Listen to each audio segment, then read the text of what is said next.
हिंदुओं की सबसे बड़ी उपलब्धि अंकों की स्थानमान प्लेस वैल्यू प्रणाली का आविष्कार है।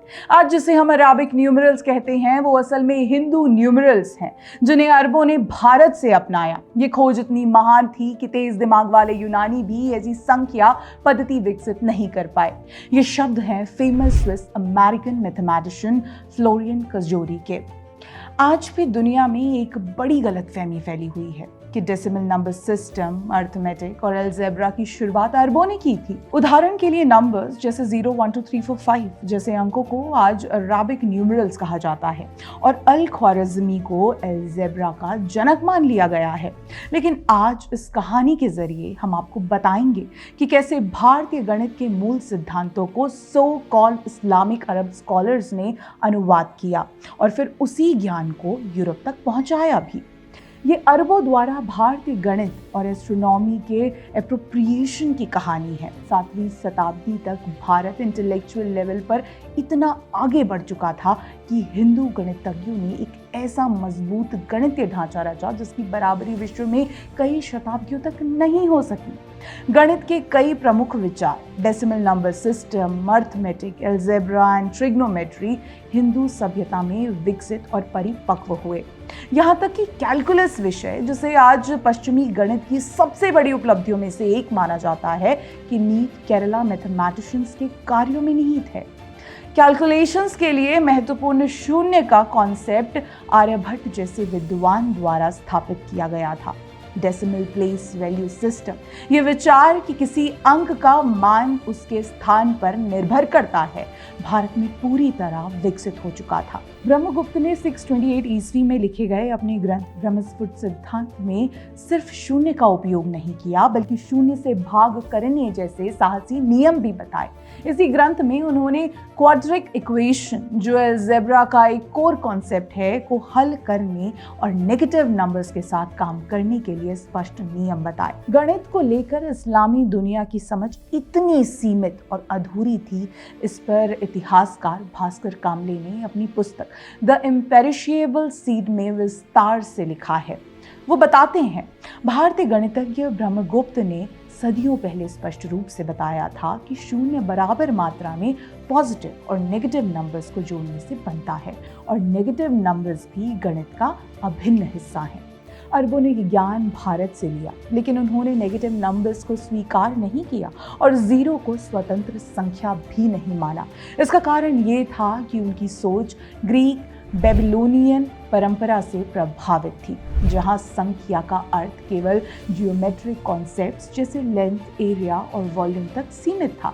ग्रीक बेबीलोनियन सोच भौतिक दुनिया से बंधी हुई थी। उनके लिए संख्या का मतलब सिर्फ वही था जिसे देखा, छुआ या मापा जा सके, जैसे किसी रेखा की लंबाई, किसी जमीन का एरिया या किसी पात्र की वॉल्यूम। इस भौतिकवादी सोच के चलते वे जीरो, नेगेटिव नंबर्स, इन्फिनिटी जैसे एब्स्ट्रैक्ट और अव्यक्त गणितीय विचारों की कल्पना भी नहीं कर पाए, जिसे भारतीय गणितज्ञ सदियों पहले ही खोज और विकसित कर चुके थे। यहाँ तक कि प्रसिद्ध इटालियन मैथमेटिशियन फिबोनाची भी शून्य को पूरी तरह से संख्या नहीं मानता था। यही वजह है कि यूरोप को हिंदू संख्या पद्धति और शून्य को स्वीकार करने में सदियां लग गई। अब सवाल उठता है, इतना उन्नत भारतीय ज्ञान अरबों तक पहुंचा कैसे और वहां से यूरोप तक कैसे गया?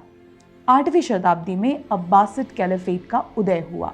इस दौर को बाद में so called Islamic golden age कहा गया। बगदाद इस डायनेस्टी खिलाफत का केंद्र था और यहाँ दुनिया भर के विद्वानों को बुलाया जाता था। ग्रीक, चाइनीज और खासतौर पर हिंदू स्रोतों से प्राप्त ज्ञान भंडार को इकट्ठा कर उसका अध्ययन किया जाता और फिर अराबिक भाषा में अनुवाद किया जाता था।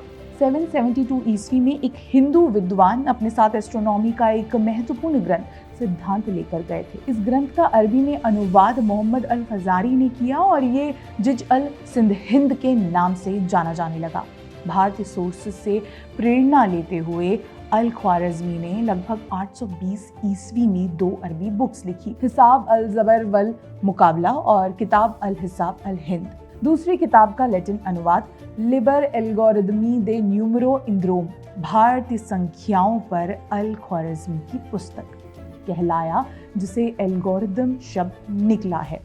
फाइनली इन अराबिक टेक्स्ट के लैटिन अनुवादों के माध्यम से हिंदू मैथमेटिक्स और एस्ट्रोनॉमी का यूरोप में प्रसार हुआ। अब जरा ये देखिए। Here's why Muslims suck. We invented algebra. Yep, that's right. Those miserable maths classes that you had to sit through, that was us. इस वीडियो में आपने स्कॉटलैंड के पूर्व प्रथम मंत्री मिस्टर हमजा यूसुफ को ये कहते हुए सुना कि हम मुसलमानों ने अलजेब्रा का आविष्कार किया था। ऐसे लोग आज भी तथाकथित इस्लामिक गोल्डन एज के भ्रम में जीते हैं। वे दावा करते हैं कि अलजेब्रा उन्होंने बनाया और अल ख्वारिज़मी को उनका जनक बता देते हैं, बिना ये बताए कि इस ज्ञान की जड़ें भारत में पहले से मौजूद थी। वास्तव में इस्लामिक गोल्डन एज को पर्शियन गोल्डन एज कहना अधिक उचित है। जिन विद्वानों को अरब मुस्लिम कहा जाता है वे असल में ज्यादातर पर्शियन यानी फारसी थे। अगर ये इस्लामिक गोल्डन एज इस्लाम से प्रेरित होता तो जहां जहां इस्लामी शासन गया वहां विज्ञान फलता फूलता, लेकिन हुआ उल्टा। जहां इस्लाम गया वहां विज्ञान रुका और उन जगहों पर आगे बढ़ा जो इस्लामी शासन से बाहर थे। इस्लामिक गोल्डन एज का विचार एक गढ़ा हुआ विचार प्रतीत होता है, जिसे ये साबित करने के लिए बनाया गया है कि इस्लामी विचार में भी कुछ मूल्यवान तत्व थे। अब बात उस ऐतिहासिक अन्याय की जहां अरब और पश्चिमी दुनिया द्वारा भारत का ज्ञान लिया गया लेकिन श्रेय नहीं दिया गया। डॉक्टर भास्कर कामले ने अपनी पुस्तक द इम्पेरिशिएबल सीड में कहा है, हिंदू मैथमेटिशियंस को श्रेय देने में एक सिस्टमैटिक बायस मौजूद है, जबकि अलजेब्रा की असली नींव उन्होंने रखी जिसका उपयोग हम आज भी करते हैं। राफेल बॉम्बेली ने अपनी 1572 की पुस्तक एल अलजेब्रा में उल्लेख किया है कि अल ख्वारिज़मी और डायोफेंटस जो प्रसिद्ध ग्रीक मैथमेटिशियन थे, जिन्हें यूरोपीय लोगों द्वारा फादर ऑफ अलजेब्रा भी कहा जाता था, दोनों ने अपना अलजेब्रा हिंदुओं से लिया है।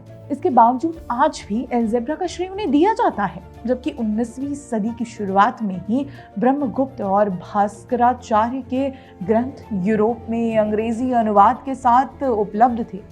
इसके बावजूद ये भ्रांति बनी रही जो मानवीय पूर्वाग्रह की ताकत को दिखाती है।